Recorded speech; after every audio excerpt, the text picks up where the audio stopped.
prior to releasing genetically modified foods in 1994, that was the flavor saver tomato, there was already overwhelming evidence that there was problems. In fact, the FDA scientists had warned repeatedly that the process of genetic engineering can create allergens, toxins, new diseases, nutritional problems. If you look at the documents which are available on our website, it talks about increased toxins and increased introduction of new toxins, increased existing toxins, bioaccumulating of toxins from the environment. Even the milk and meat of animals fed GMOs were described as a unique risk because the animals could bioaccumulate toxins, so eating the flesh of an animal could end up having higher levels of toxins than eating the GMO crops. Now, they also had an epidemic in the 1980s of L-tryptophan that was genetically engineered by a Japanese company, Showa KK, and that process of genetic engineering almost certainly created these contaminants in the tryptophan supplements that killed about 100 Americans and caused 5,000 to 10,000 to fall sick. Now, the FDA vehemently denied, just ignored the fact that it was genetically engineered. They've been trying to get tryptophan off the market. Their mandate was to try and eliminate products that were competing with pharmaceuticals. We found that out in a letter, actually, that's posted on our site. And so when tryptophan was, they used this as an excuse to kick out all tryptophan, and then Prozac came in, and they didn't have a natural competitor. So they claimed that it was just generic tryptophan that caused the problem, even though it was only one company's brand, which is crazy because if it was generic tryptophan, it would have been across the board. Well, they reported to Congress that it was a tryptophan problem and never even mentioned the genetic engineering roots of the problem, so they withheld information from Congress. And then we also found out that their own documents later, when they were revealed, showed that they knew that there was a genetic engineering component that they were covering up. So the FDA knew it and ignored it. There was also genetically engineered bovine growth hormone, which they were reviewing in the 90s. That also was approved in 1994. And there was evidence that there was problems there too. I spoke with Richard Burrows, who's a veterinarian who used to work at the FDA, and he was kicked out because he was asking for more tests because it was slowing down the approval process. And when he sued the FDA at the court proceedings, they admitted that they set him up to kick him out, and then they had to bring him back in and never let him work on cows again, which was his specialty. So there was a lot of manipulation. In fact, the White House had told the FDA to promote GMOs, and so they brought in Michael Taylor, Monsanto's former attorney, and under his jurisdiction, GMOs were allowed on the market without any safety studies. Bovine growth hormone was allowed on. In fact, the person who was doing studies for Monsanto on bovine growth hormone switched over to the FDA to run a division that evaluated her own research.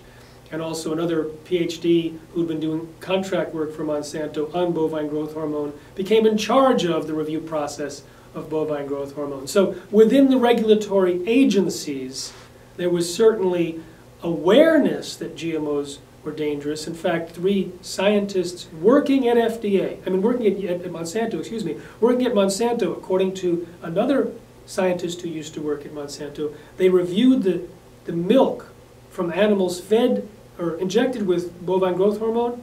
They found so much of a cancer-promoting hormone in the milk, these 3 Monsanto scientists refused to drink milk after that, unless it was organic. One bought his own cow. So we have a situation where they knew there were problems. They knew there were generic problems with the technology. They had been demonstrated that there was a widespread epidemic with L-tryptophan, probably related to GMOs. They knew that bovine growth hormone was creating more IGF-1 in the milk, which is linked to cancer. And then they just allowed GMOs on the market. And this was a great travesty. Now, the person in charge of policy, Michael Taylor, who may be responsible for more food-related illnesses and deaths than anyone in human history, became Monsanto's vice president, and now he's the U.S. food safety czar. So we can't rely on our elected officials or their appointees to protect us. Now, since then, there's been more information coming out about GMOs. The FDA completely ignores it. I remember talking to an FDA official at a conference, and I mentioned, there's studies that show genes can transfer to gut bacteria from genetically engineered crops, and there's also a study showing that there might be instability. Once you put the gene in, it might rearrange. And I gave her the citations, and she goes, huh, new information. It's like, lady, it's not supposed to be new for you or protecting us, but she was clueless. According to Gerald Guest, director of the Center for Veterinary Medicine at the FDA, the milk and meat of animals fed GMOs carries unique risks. Now, of course, if toxins bioaccumulate, then that is a clear example of what might go wrong. One thing. So the biotech industry, its leader Monsanto, claimed that Roundup did not bioaccumulate. It was fully water-soluble and just washed out of the body without any problem. Well, recently they discovered glyphosate, the active ingredient in Roundup, in breast milk at concentrations which demonstrate that it in fact bioaccumulates. So it does accumulate in the tissues of mammals, humans, and also in livestock.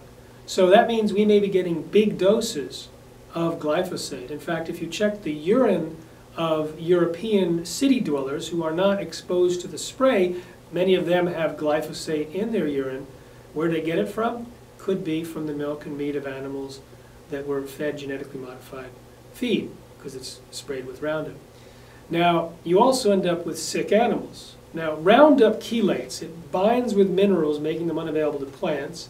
The animals eat the weak and sick plants, the nutrient-deficient plants, and there's a universal deficiency of certain minerals in U.S. livestock, so the animals become really weak and sick.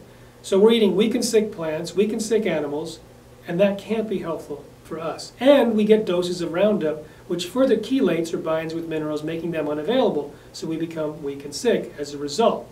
So this is another way, just the chelation and just the eating of the sick and weak animals and sick and weak plants. Now, there's anecdotal evidence which is pretty compelling when you hear it over and over and over and over again, especially from doctors, and I hear a lot of that. Doctors say they take their patients off of GMOs and they get better from gastrointestinal problems, mood disorders, they have greater energy, less brain fog, reduced allergies, asthma, autoimmune disease, etc., long list. And I've heard one example of a family. They had their own chickens, and they'd buy non-GMO feed, and they would eat the eggs. One morning, both the mother and the daughter had to be rushed to the hospital with anaphylactic shock. They were having an allergic reaction after eating their own eggs that they've been eating every day. So the father called the supplier and said, "Did you send us anything different?" He says, "Yeah, I couldn't get the non-GMO feed, so I sent you GMO feed." So that was the first day they were eating their animal. You know, it's like, is it a coincidence? Can we rely on anecdotal evidence? Well, we live by anecdotal evidence. Moms feed their kids something, the kid reacts to it. That's called anecdotal evidence, but it actually is compelling, especially when you hear it over and over again. I hear people say, I react to conventional milk or eggs, but not to organic. I react to products, you know, in one country and not the other where they're not using it. So there's an indication that's rather strong. They also found DNA of soy and corn in the milk of cows and the milk of goats. And then if you look at all the changes, the physiological changes that occur in animals that are fed GMOs, from the lab animals to the livestock, smaller organs, inflamed organs, potentially precancerous cell growth, damaged sperm cells, damaged pancreas, damaged liver, microvilli messed up in the gut, a whole long list. Infant mortality, etc., etc. So the animals are different, and a study was done demonstrating that the animals are materially different when they've been fed GMOs. So there could be hormonal differences and all these other things that occur in the animals. We eat all those sick and, you know, imbalanced animals. Certainly that may have an effect on us. Factory farm animals definitely use genetically engineered crops. In fact, if you look at what's genetically modified, soy, corn, cottonseed, which is used in cotton meal for animals, canola, the meal is used for animals, alfalfa, which is used a lot for dairy, and sugar beet pulp. So, you know, the majority of the food in factory-fed farming conditions is genetically engineered, and that majority is Roundup Ready, sprayed with Roundup. Now, Dr. Don Huber has been vocal about a particular we'll call it organism, or he called it last a prion-like protein, produced in high quantities in crops that are sprayed with Roundup or glyphosate-based herbicides. And when the animals eat that, it ends up in their digestive tract, in their reproductive tract, and it ends up according to the research, linked to sterility, to losing their either miscarriages or complete infertility. And they've taken this prion-like protein and applied it and exposed it to a chicken embryo, and it killed the embryo within 24 to 48 hours. And then they were able to re-isolate it, which is important for the scientists to verify that it was in fact the causative agent. And they found that when they switched to non-GMO feed, that this prion-like protein organism, whatever it is in vastly reduced numbers or non-existent. And they think it's also related to human miscarriages or infertility. They found it in miscarried tissues, etc. So there's that big question mark. Now, anytime something like this comes out, there's a huge concerted effort to hide the evidence and attack and threaten those that find the information. And so it's a slow-going procedure for the research because that's what's underway. So they can't be fully open with all the details because mysteriously a lot of the people that they're working with all of a sudden find that they can't work with them and do the work anymore because they're getting pressure. So it's moving slowly, but it's been found in other countries in their feed. It's been looked at by other scientists in other countries, and it's a big concern. Also, Roundup promotes the growth of fungal-based pathogens. So a lot of these funguses can produce mycotoxins, and there could be mycotoxins in the feed, and that also can affect potentially the animal health as well as human health. So there's a lot going on with this, and I have to say there hasn't been one single published study looking at the health of an animal eating another animal that's been fed GMOs. There was an unpublished study where they indicated there was some physiological changes, but that never came out. There's only 9 genetically modified food crops currently commercialized, but they just approved apples and potatoes, so it could rise to 11. The 9 are soy, corn, cotton, canola, sugar beets, alfalfa, Hawaiian or Chinese papaya, zucchini, and yellow squash. So those are the only 9. And then you have bovine growth hormone, which is genetically engineered in its origins. You have aspartame, which comes from genetically modified bacteria. You have certain microorganisms and enzymes and things that are used as cooking agents, but I think that list will drive people crazy right now, so let's focus on the main crops and the animal products from animals fed GMOs. One of the biggest concerns about GMOs is the fact that once you put it in the environment, it's there. It's part of the gene pool. It cross-pollinates, the seeds transfer.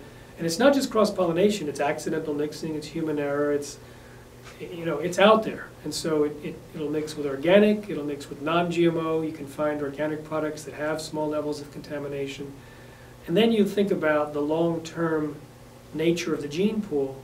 The only thing that lasts longer than the self-propagating genetic pollution is extinction. These genes will outlast the effects of global warming, they'll outlast the nuclear waste. It becomes a permanent feature as long as the species exists. We have no technology to go in and remove the contaminated corn varieties in Mexico, which is the world's source of the genetic diversity of corn. It's contaminated. And so you'd think that before this was introduced that all doubt would be extinguished because of this permanent nature affecting everyone who eats, all living beings, all future generations. It's exactly the opposite. In a 1999 conference, Monsanto's consultant Arthur Anderson acknowledged that Monsanto's ideal goal and future plans were to genetically engineer 100% of all commercial seeds in the world and patent them, and Anderson created the strategy and tactics to achieve it. And so that plan is only expanded now from the entire biotech industry. It's not just seeds, it's also insects. They've released mosquitoes in 4 countries they want to release in the United States. They want to introduce fish. There's 3 dozen at least fish in the pipeline waiting to be introduced or approved. They're livestock, trees, fungus, algae, bacteria. They want to replace nature, eliminate the products of the billions of years of evolution, replace it with designer organisms using designer genes designed for greater profit and control. And this is their ideal future that is irreversible. So that means this generation is faced with a choice. Are we going to look at Monsanto's ideal future, and they keep getting wrong about the nature of their products, or maybe they're getting it right and just hiding the fact that it can kill and maim and cause disease, or do we want to propose to hold on to nature and to support the nature of nature? So the contamination issue, the cross-pollination issue, the fact that it's biological, self-propagating genetic pollution, that is very serious.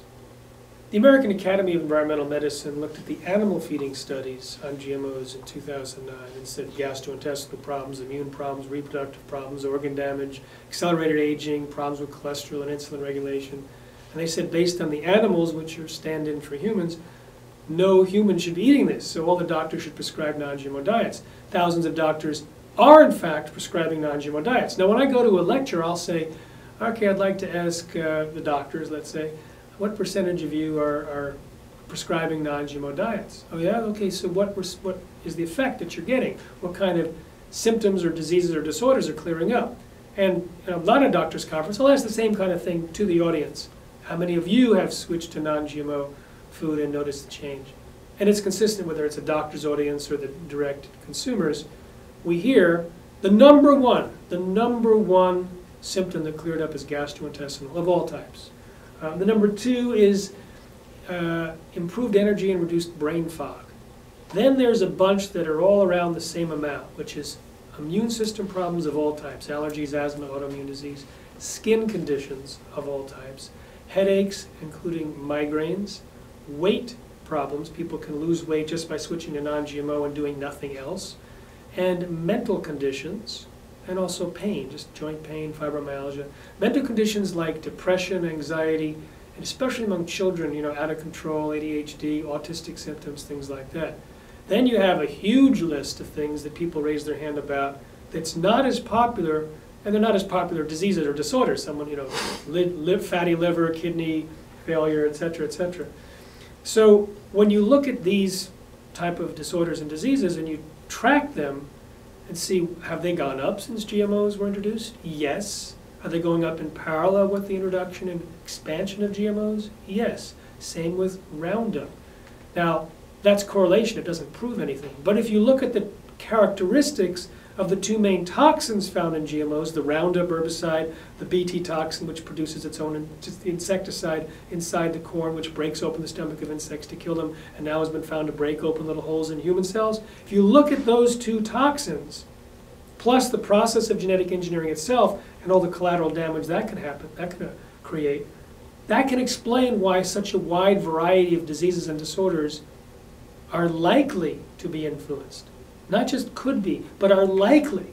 When you look at the nature of Roundup itself, Roundup is a probable carcinogen, or its active ingredient glyphosate, according to the World Health Organization. It causes birth defects in animals and almost certainly in humans based on what we've seen in Argentina and other places.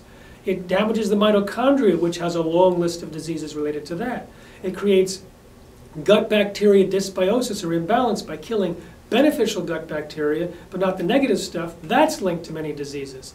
It blocks the ability of the gut bacteria to produce the aromatic amino acids, which are necessary to produce serotonin, melatonin, dopamine. If you have deficiencies in those, now you have the mood, now you have the insomnia, now you have Parkinson's, you have all sorts of things, plus dysregulation of blood sugar and the ability to say, I'm full, I can stop eating. So obesity is thrown into the mix. It can suppress digestive production of enzymes and the ability of the mitochondria to function properly. It's an endocrine disruptor and can shoot up the testosterone in female rats and reduce their estrogen, shoot up the estrogen in male rats and down the testosterone. So it changes the normal gender balance of the hormones because it blocks it interferes with aromatase, which turns estrogen into testosterone. It's all sorts of nasty things, and it also affects what are called CYP enzymes, which are related to vitamin D, and there's a lot of vitamin D deficiency, as well as the ability of the liver to detox other poisons.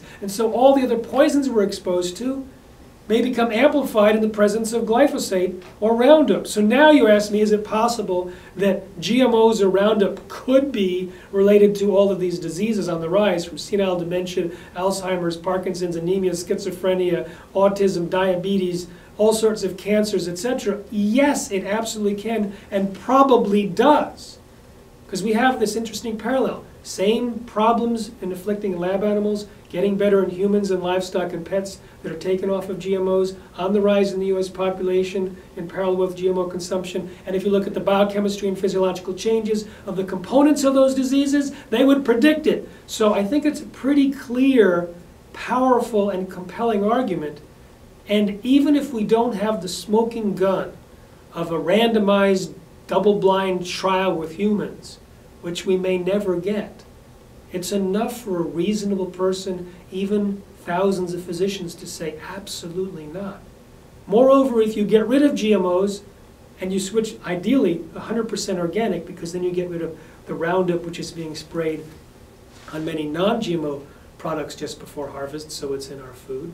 If you switch to all organic, take notes. Notice what happens. Notice your energy level. Notice your clarity. Notice your sleeping. Notice how, change your whole family. Notice the level of love and appreciation and energy that your family has. Change your dog and your cat and see it all of a sudden get energy again, and realize you don't need a double-blinded, randomized trial. You just can live better by switching to a non-GMO all-organic diet. Dr. Stephanie Seneff, an MIT senior researcher, can analyze big data. She sucks data off the internet and organizes it to see relationships. And she's brilliant at it. She's a genius. And she also has a degree in biology, and she's looking at autism. And she could see all the physiological changes in autistic children and can show why they have the particular behavioral symptoms that they do. But she couldn't figure out what was the environmental influence that was causing all of these changes that caused the behavior problems, etc. Until she went to a lecture by Dr. Don Huber, an expert at Roundup. She said to me she sat on the edge of her chair for 2 hours, because everything he said about the chelation, about the endocrine disruption, about the shikimate pathway and the P450 cytochrome pathway, these are technical points that she totally got, fit hand in glove. And she realized this was the missing element, especially given the amount of glyphosate we're exposed to in the United States.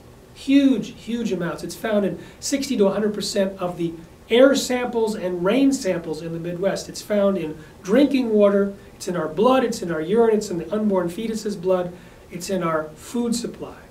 It's sprayed on our lawns. So she realized that this was the missing link that she'd been looking for, and has published articles linking glyphosate with autism. Now, independent of her, I was interviewing parents of autistic children who said that when they switched to organic, non-GMO foods, they noticed a dramatic improvement in their children. Dramatic improvement. In fact, I'm doing a film right now about a family whose son lost his autistic diagnosis soon after switching to organic food 100%. They tried other things, a lot of other things. Therapy, they went gluten-free and casein-free and whatnot, and noticed some incremental change. But when they switched to 100% organic whole foods, I interviewed this kid. You'll see the film. So I would say, there was one interesting story I had. I was talking to a mom. She said she had switched her kid to casein-free, gluten-free, and it was about 80% organic, and it was about 80% fixed, 80% back to normal.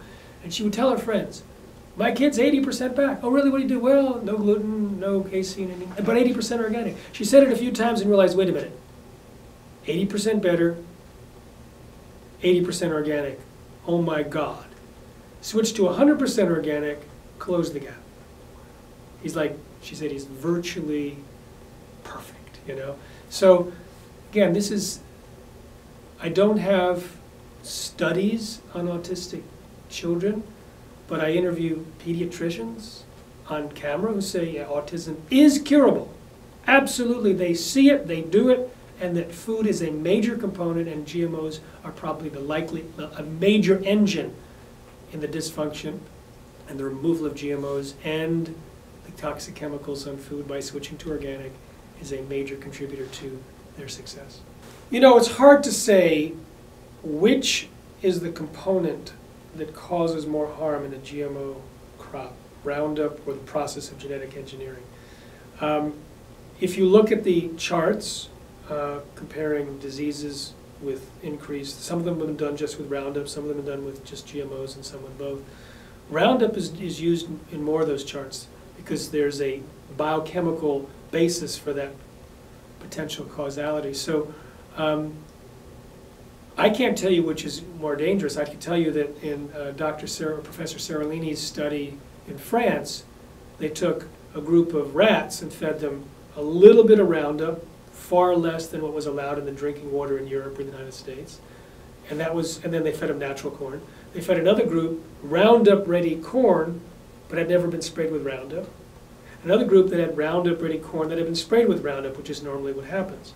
All three groups got multiple massive tumors, early death, and organ damage. All three groups, whether it was Roundup, the corn, or both, they all, compared to the controls, had far more tumors, died earlier, and in larger numbers, and had problems with the liver, kidney, and pituitary. So, which is worse? You know, pick your poisons. There's not enough data for me to say what a safe level is. But there's enough experience to say that individuals have different reactions. Even the same family. You know, in the film I'm doing now, there's 21 chronic conditions between 5 members of the family. And they all were different. You know, eczema, allergies, depression, autism. I mean, it's like the same underlying cause can be expressed in different physiologies, even in the same family, differently. And I talk to people, you know, originally when people told me that they reacted to GMOs, I did not believe them. Here I was, going around the world, literally, talking about the documented health risks of genetically engineered foods according to all these animal studies and the theoretical research. But I thought it was going to be some kind of lightweight background trend that you could probably catch with an epidemiological evaluation. But I wasn't expecting people to say, I am reactive. And then I started talking to doctors, completely changed my thinking. This allergist said, my patients are more allergic to GMOs than non-GMOs. Or when I get rid of my patients' GMOs, they all get better. And I said, wait a minute. They all get better? What percentage? I said, 100%. Let me go in and talk to your patients. So I went into that. I started speaking to the patients at these doctors' clinics, listened to their history, and I was blown away. And at the same time, I visited the farms and talked to the farmers and veterinarians who had taken the livestock off of GMOs, and I was hearing the same stories. You know, whether it was the pigs or the cows, you know, the pigs no longer having diarrhea, the people in the doctor's office no longer having, you know, irritable bowel or Crohn's symptoms. Same story. Same story. And then I started to ask audiences. And now I've heard it from thousands of people. The same stories. So now I'm a believer but the thing is, you know, I'll ask the audience, how many of you have switched to non-GMO food? And maybe 70 raised their hand. How many of you noticed an improvement in your health? Maybe 50 raised their hand. 20 didn't raise their hand. Maybe they were already healthy. Maybe they didn't get healthier. It's all individual. In my film, Genetic Roulette, I have 6 case studies of farmers and, you know, basically animal experiences of people switching animals to non-GMO and noticing an improvement. My friend Im Pedersen from Denmark switched his pigs to non-GMO soy. He had to pay more for the non-GMO soy. He's still making $112 more per pig because there's lower death rate, higher conception rate, higher litter size, two-thirds less medicines, etc. And these are repeatable. The same thing with a western Iowa producer, 75% reduction in medicine use. I went to one village in India where they were allowing their animals, their buffalo, to graze on cotton plants after harvest. They would just bring the animals into the field and they'd eat the cotton plants. They did that for 8 years. Well, they allowed their animals to graze on genetically modified BT cotton plants after harvest for 1 day. Within 2 or 3 days, all 13 buffalo had died. They lost 26 goats and sheep. I visited that village. I talked to them. In South Africa, there was a guy that had tremendous problems with the health of his dairy cows and his pigs. The production of milk was very low. The animals were sick. Some of his pigs were like cannibalistic. They would bite the tails and ears of their neighboring pigs, and it was pretty horrible. And he asked a veterinarian in the United States what to do, and he said, don't feed them another GMO. He took them off of GMOs. They got better and ran out of the non-GMO corn he was producing, had to buy GMO corn from the field, from the marketplace. They all got sick again until he was able to plant enough non-GMO corn for year-round non-GMO consumption. Now, what was interesting and tragic about this story was the fact that his farm workers, he had 60 farm workers, laborers. He only needed 50, but he had to get 20% more hired because so many were sick. Terrible sickness. He had inflammatory issues, flu-like symptoms, massive headaches. He said once or twice a month, he'd be talking to a worker and their eyes would all of a sudden move in separate tracks. And he knew, based on experience, within a day or two they'd be dead. So he had a huge death rate on his farm, and he had no idea why. In South Africa, most people eat corn every single meal. And they were eating the corn grown on the farm, which was 100% GMO. So this group may have been eating more GMOs than anyone in the world, except maybe other South African farms.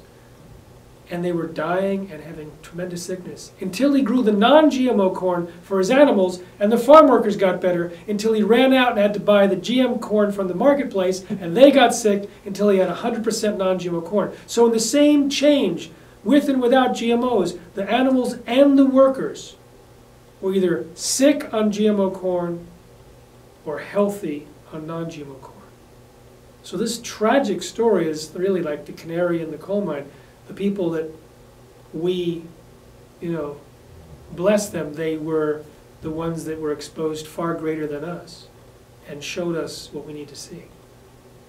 Well, you might be in the mood for some good news at this point, and I'll give you some great news. We're actually winning. We're winning the battle.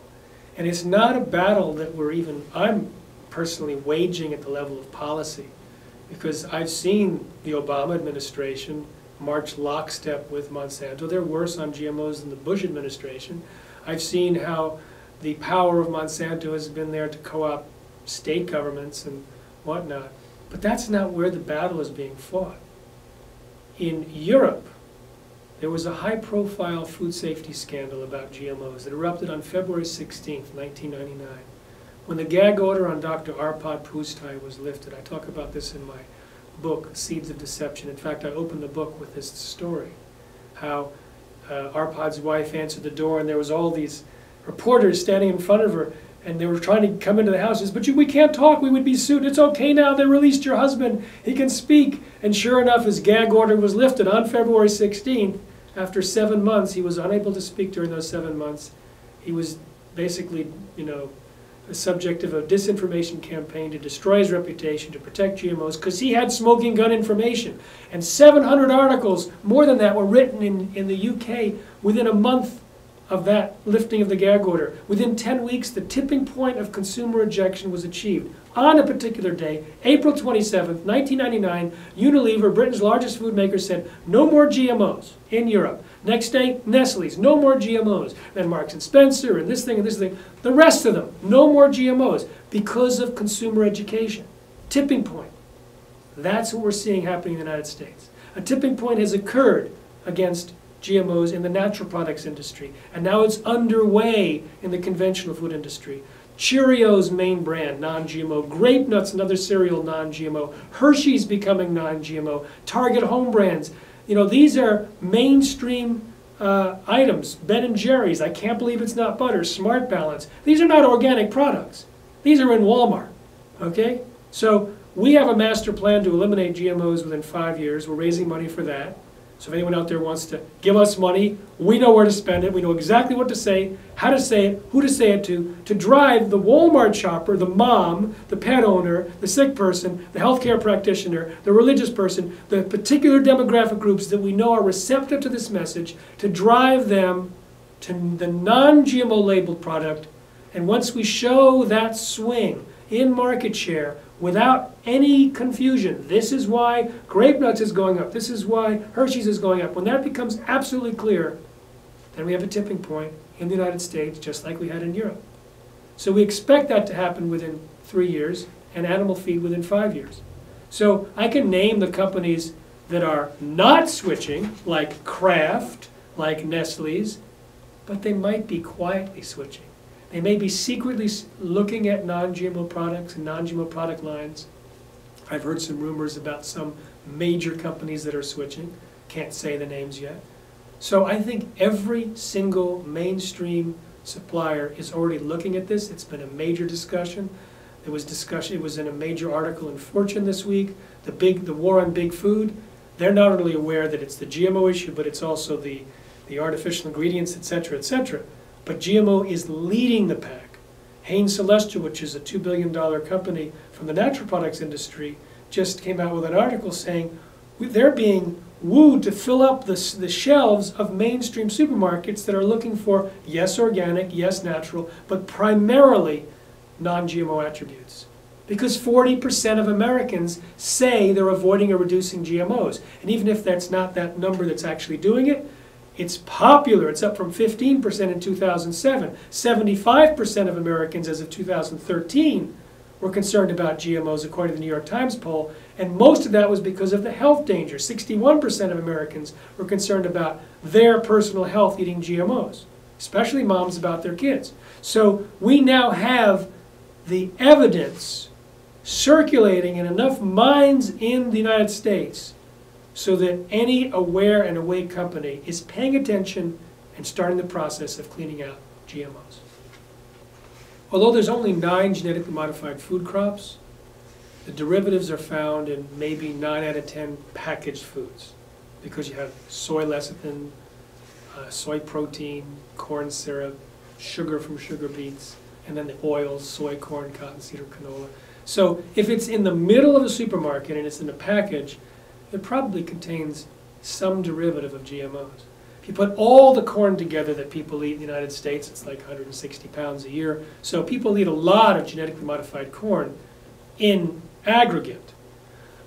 If you're trying to avoid GMOs and you go to the produce section, hardly anything in the produce section is genetically engineered. You get corn, zucchini, yellow squash, papaya, and edamame, soy. That's it.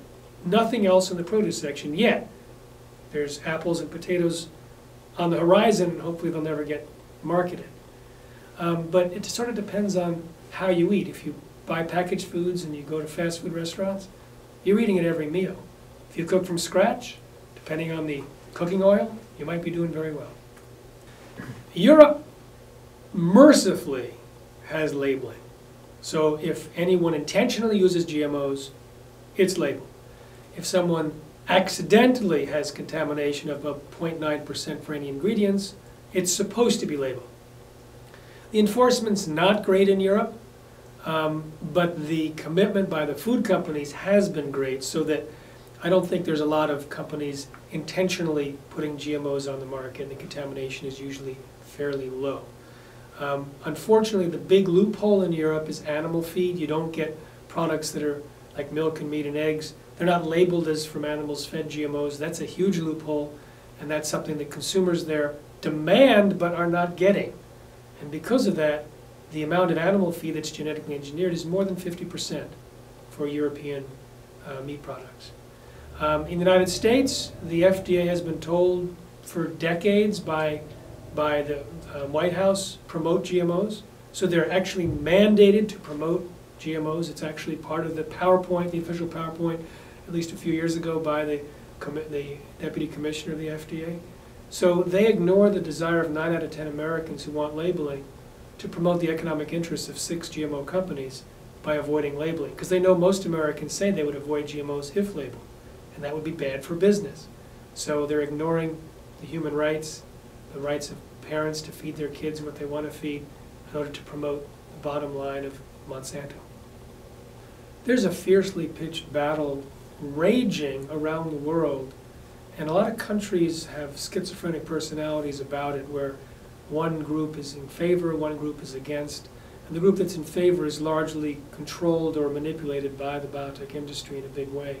I was just in Ecuador last week, and for example, their constitution says no planting of GMOs, and if the president says it's okay for national security, they'll allow it. Now, as soon as that came out, they were attacked. You know, you can look at WikiLeaks, and it shows that the U.S. government was planning to undermine their constitution. So the State Department paid for reporters from Ecuador to go to the U.S. to be trained by Monsanto how to report on GMOs. Sure enough, their articles came out with Monsanto's talking points. All of it were lies. You know, nothing doesn't feed the world, does not increase yield, does not reduce agricultural chemicals, is not proven safe. But that was lost on these trained reporters. Then a private individual flew the president and his cabinet to the United States, trained them on GMOs, and he came back saying, biotechnology can increase yields by 400%.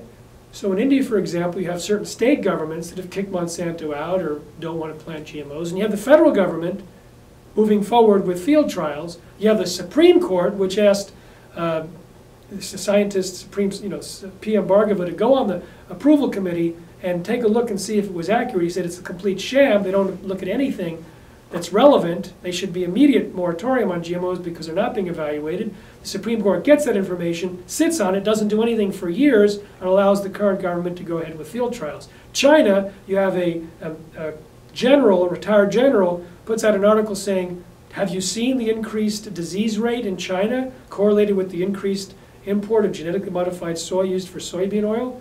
Could it be related? I think it is. 2 days later, the army bans foods that's genetically engineered for its soldiers. And yet the government is trying to convince, has a budget now, to convince the people that GMOs are okay, because they said they delayed, the leaked document said they delayed the approval of a genetically engineered soybean variety because of public concern.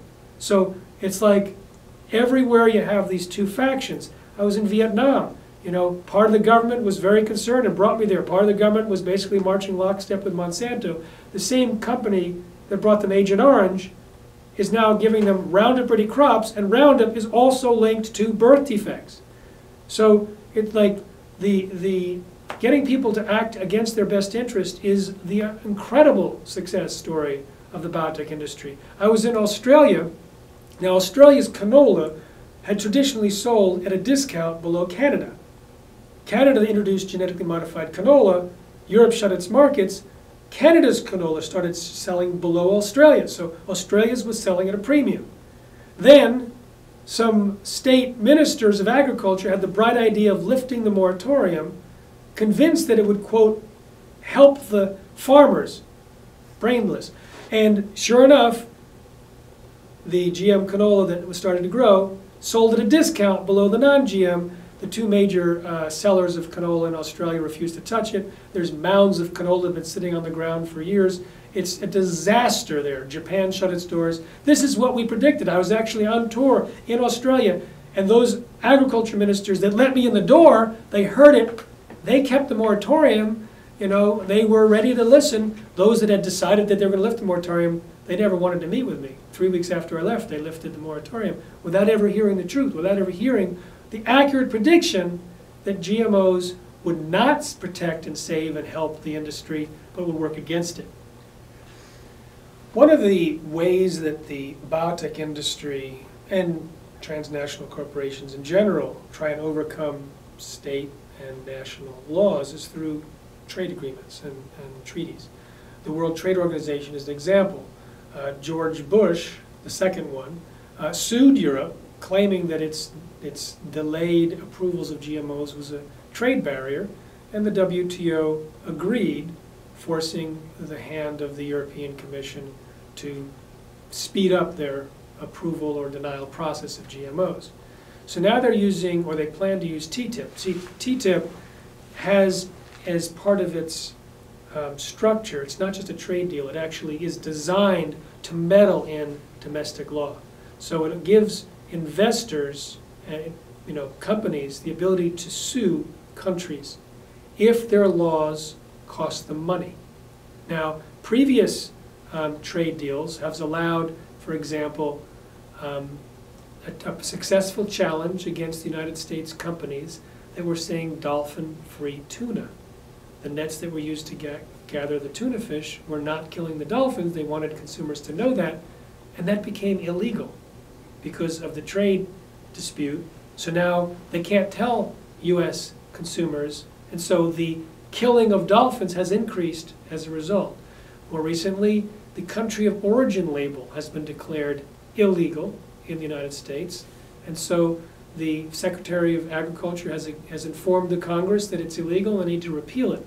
So this is the way that other countries or companies can attack U.S. laws and vice versa, forcing them to change because the laws can reduce the sales of their products, even if the laws uphold basic human rights for decision, or environmental issues, or humane issues.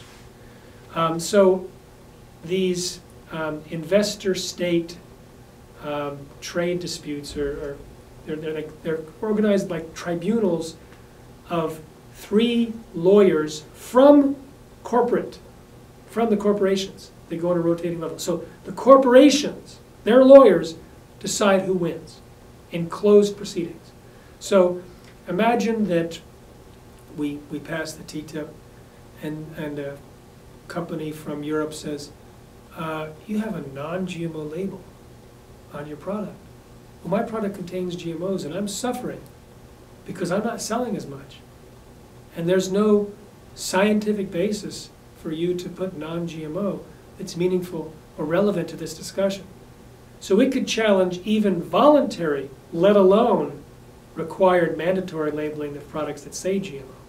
So it is a way to completely destroy democracy and sovereignty at the same time and hand the keys to the kingdom over to the transnational corporations on GMOs and all sorts of policy. So it's a very devious, mad scientist kind of brilliant way of exercising their power over sovereign states, and hopefully we will stop it and never let it show its ugly head. The question to feed the world was presented to the ISTAD report, sponsored by the United Nations and World Trade Organization and many others. More than 400 scientists got together for years and determined, among other things, that GMOs have nothing to offer to feed the world, etc. In fact, GMOs on average reduce yield. They concentrate the power of agriculture into the hands of a few transnational corporations.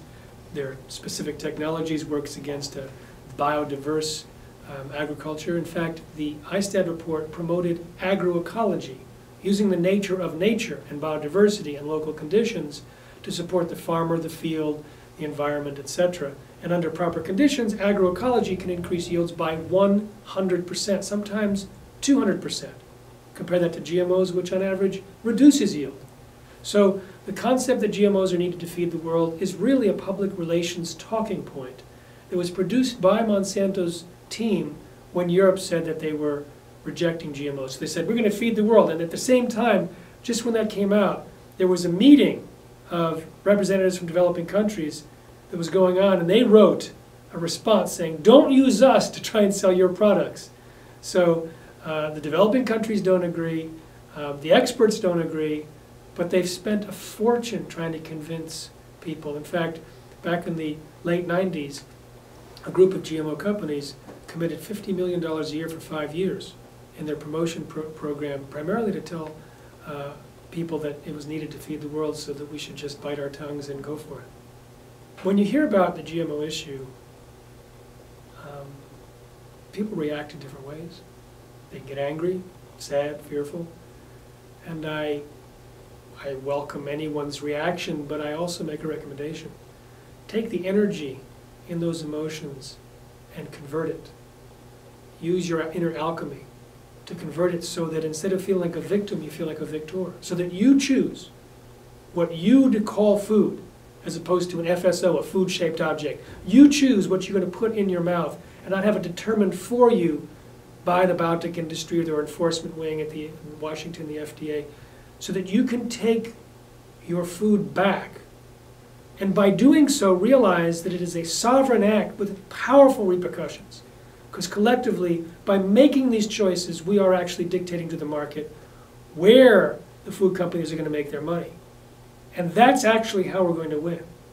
And this shows that in this case, where the transnational corporations have completely corrupted logic and policy to give us food that is not in our best interest, we are able to take it back. And we can support the organic and agroecological food chain. We can support healthy eating. We can share this information with others. We have a lot of information on our website, responsibletechnology.org. We have a speaker training program, a tipping point network. We have films and articles, etc. We have a way of empowering and educating people. And this, we are finding, actually, is changing people's attitudes on a whole bunch of things. Because Corporations have taken over a lot of areas of our lives, and sometimes it seems like it's impenetrable. But we start here, and it turns out it's totally penetrable, it's totally winnable, we are winning. And it's so intimate to us, it's what we feed ourselves and our children.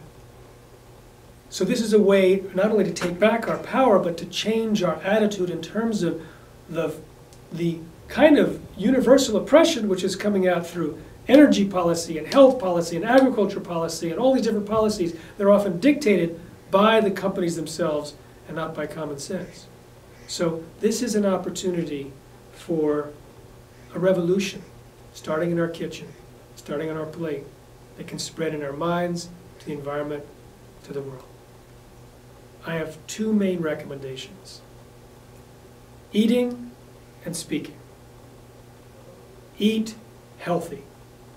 Non-GMO for sure, organic whenever possible. Because even if you go non-GMO, you still might be eating products that have been sprayed with Roundup and other nasty chemicals. You're going to feel better probably. You're going to notice changes, especially if it's your whole family changing. Talk about it. Share the information with others, with people you love. Tweet it, Facebook it, email it, get it out there.